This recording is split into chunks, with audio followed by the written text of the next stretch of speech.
Hello friends, welcome to my channel. આજે હું લઈને આવી છું બાળકોની ફેવરિટ કેકની રેસીપી. એ પણ આપણે મિની કેક બનાવીશું અને એક બનાવીશું ચોકલેટ કટોરી લાવા કેક. એક જ મિશ્રણમાંથી આપણે બે ટાઈપની કેક બનાવીશું અને એ પણ ઓવન અને મેંદા વગરની હેલ્ધી કેક બનશે આમાંથી. તો એના માટે મેં અહીં 1 કપ જેટલો ઘઉંનો લોટ લીધો છે. જે રોટલીમાં આપણે યુઝ કરીએ એ લોટ લીધો છે. ત્યારબાદ એમાં 4 ટેબલસ્પૂન કોકો પાવડર એડ કરીશું.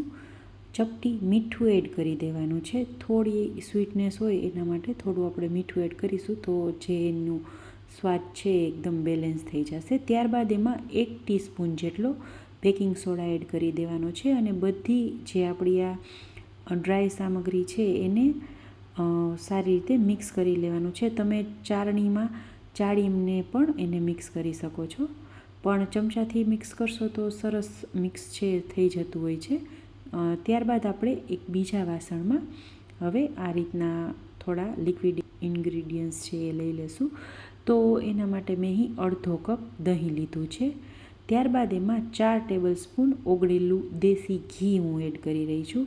તમે ઘીની જગ્યાએ તેલ અથવા તો મેલ્ટેડ બટર હોય એનો પણ ઉપયોગ કરી શકો છો. ત્યારબાદ એમાં 1/4 કપ જેટલો ગોળ પાવડર, જે આપણે જગીરી પાવડર અત્યારે લગભગ બધી દુકાનોમાં અવેલેબલ છે, એ લઈ લેશું અને એને મિક્સ કરી દેશું. સ્વીટનેસ છે થોડી વધારે રાખવી હોય તો તમે 1/2 કપ પણ એડ કરી શકો છો. ત્યારબાદ બધી સામગ્રીને આપણે હેન્ડ બીટર અથવા તો તમારી પાસે જો ઇલેક્ટ્રિક બીટર હોય તો એનેથી સારી રીતે મિક્સ કરી દેવાનું. અને હેન્ડ બીટરથી જો તમે મિક્સ કરતા હોય તો એને 3-4 મિનિટ એક જ ડાયરેક્શનમાં આ રીતે સતત ફેરવતા રહીશું. તો આપણું આ મિશ્રણ પણ રેડી થઈ ગયું છે. હવે આપણે એમાં જે ડ્રાય જે મિશ્રણ આપણે તૈયાર કર્યું હતું એ એડ કરી દઈશું અને એને સારી રીતે મિક્સ કરી દેવાનું છે. મેં અત્યારે ઘઉંનો લોટ છે એ 1 કપ લીધો છે. જો તમારે આમાં રાગીનો લોટ મિક્સ કરવો હોય તો તમે અડધો કપ છે રાગીના લોટ લો અને અડધો કપ છે એ ઘઉંના લોટનો કરીને એમ પણ કરી શકાય છે. પણ રાગીનો ટેસ્ટ છે એ બાળકોને બહુ ખાસ ભાવતો નથી, પણ કેકના ફોર્મમાં આપશો તો એ પણ સારો લાગતો હોય છે. પણ અત્યારે હું રાગીનો લોટ છે મિક્સ નથી કરતી. હવે બધી સામગ્રી સારી રીતે મિક્સ થઈ જાય અને ગાંઠા ન રહે એ ટાઈપનું બેટર આપણે રેડી કરી લીધું છે. હવે ત્યારબાદ એમાં આપણે થોડું કરી અને દૂધ છે એડ કરતા જઈશું. અત્યારે મેં રૂમ ટેમ્પરેચર ઉપર હોય એ દૂધ લીધું છે. બહુ ઠંડુ કે બહુ ગરમ દૂધ છે એ નથી લેવાનું. અને થોડું એડ કરતા જઈ અને એને મિક્સ કરતા જઈશું. અને જે આપણે કેકની જે પોરિંગ કન્સિસ્ટન્સી હોય, જે આપણું બેટર રેડી કરીએ છીએ એ ટાઈપનું જ બેટર છે એ આપણે રેડી કરવાનું છે. તો આ રીતે થોડું એડ કરતા જઈશું. જો મિત્રો તમે મારી ચેનલ પર નવા છો અને મારી ચેનલને હજી સુધી સબસ્ક્રાઈબ નથી કરી તો મારી ચેનલને સબસ્ક્રાઈબ કરો અને બાજુમાં રહેલા બેલ આઇકન પર ક્લિક કરો, જેથી નવી વાનગીની નોટિફિકેશન તમને મળતી રહે. હવે અડધો કપ જેટલું દૂધ ઓલરેડી આપણે વપરાઈ ગયું છે, પણ હજી પણ થોડા દૂધની જરૂર છે. તો હજી હું થોડું દૂધ એડ કરીશ. તો ટોટલ 1/4 કપ જેટલું દૂધ છે એ મેં એડ કરી અને આપણું જે બેટર છે એ સરસ રેડી કરી લીધું છે. હવે આ મિશ્રણને પણ તમે એક જ ડાયરેક્શનમાં ફેરવશો તો એમાં સરસ એર બનશે અને કેક છે એકદમ અંદરથી સોફ્ટ બનશે. તો એ વાતનું ખાસ ધ્યાન રાખવાનું જ્યારે તમે એને ફેરવતા હોય બીટરની મદદથી. તો હેન્ડ બીટરની મદદથી ફેરવો તો એને એક જ ડાયરેક્શનમાં ફેરવવાનું રાખવાનું. હવે ત્યારબાદ મેં અહીં અપે પેન લીધી છે. તો આ જ આપણો સરસ ટ્વિસ્ટ છે. આપણે ઓવનમાં નથી બનાવવાના, લોઢીમાં મૂકી અને અંદર એને પણ મીઠું નાખીને કરતા હોય છે એ રીતે પણ સ્ટીમ નથી કરવાના, પણ આપણે આ એક નવી સ્ટાઇલથી આ કેક છે બનાવીશું. તો સૌપ્રથમ એમાં નીચે છે એ મેં લોઢી લઈ લીધી છે. થોડી જાડા તળિયાવાળી લોઢી હોય એ લેવાનું. એના ઉપર અપે પેન મૂકી અને એને છે એ ગરમ કરી લેવાની અને ગ્રીસ કરી લેવાનું.